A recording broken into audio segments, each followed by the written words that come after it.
Oh, happy Halloween, everyone. We've got our own little Ghostbuster named Max from Where the Wild Things Are. Hi, Max. Hey, Rana. Are you going to bed with no supper?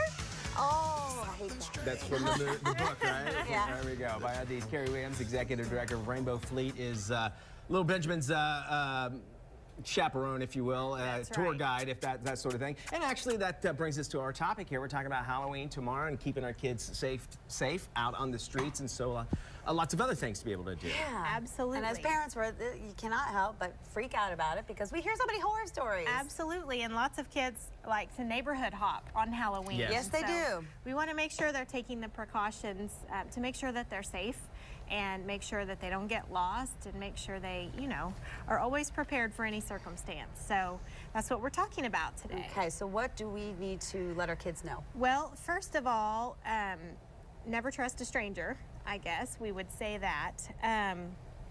Also, there's reflective tape that they can put on their Halloween costumes. Oh, that's a great idea. Yeah. So if a car is driving upon them, it will, show them where they are. And if you think about a lot of the Halloween costumes, dark colors, obviously, and that, of course, with the exception of Max here. But nevertheless, so you want to make sure even dressed as that, they need to be able to be seen. Dress as that, carry a flashlight. Never trick or treat alone. So don't go door to door by yourself. Travel in a group. So we always want to make sure that our kids are aware of their surroundings, and if something seems off, don't go to that house. Use your gut. Use your gut. Yeah, the belly's always right. A lot of homeowner associations, they say, if you're not trick-or-treating, turn your lights off and that sort of thing. Some people don't necessarily feel comfortable with that, but should they, go into the houses that they know? I mean, is there an age and that sort of thing? Or I think if it's a neighbor that you know well and your parents know well, and probably your parents are going to be with you too. Yeah. But most neighborhoods also post their hours and times for trick-or-treating. So you'll want to check those schedules out ahead of time. Make sure that you're not going to a neighborhood that, trick-or-treating ends promptly at 8 o'clock, because some neighborhoods are pretty strict about that. I was going to say, when they get the candy, I know what we usually do is everyone comes to, it used to be our house, we all dump it out, and the parents would kind of go through it. Do you recommend doing something like that? Absolutely, candy dump. He wants you. Look at this. Well, hi. Make sure that there are no sharp objects in the candy. Make sure that everything is well wrapped and it's in its original packaging, that kind of deal. All right, let's talk about after. Let's talk about well into November when the candy is still there.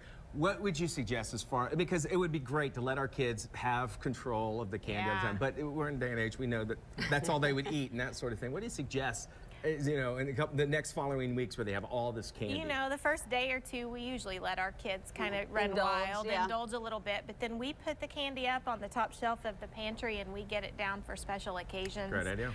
There are also lots of organizations that will buy your candy back. Yeah, a lot of send it to military overseas. A lot of organizations. Yeah, so just be aware of that. Candy is, it's great for a treat here and there, but we certainly don't want to eat it all day, every day. I was talking to somebody this weekend, and this is the reason I brought it up, that they have like they make a monetary system out of it, meaning that they can trade their candy in and they can get like toys or whatever, and that way they understand what money and how that works and that sort of thing. I will also tell you there's another way to do this too. I just let them keep it, and they literally, because it's right there all the time, my kids don't eat much candy. Yeah. Because it's I believe that. Right there. It's not a forbidden thing. Exactly. That's actually a good point. Yeah. And then we put it in a big candy thing in our kitchen, and it's there all year, and it just sits there. Keeping our kids safe.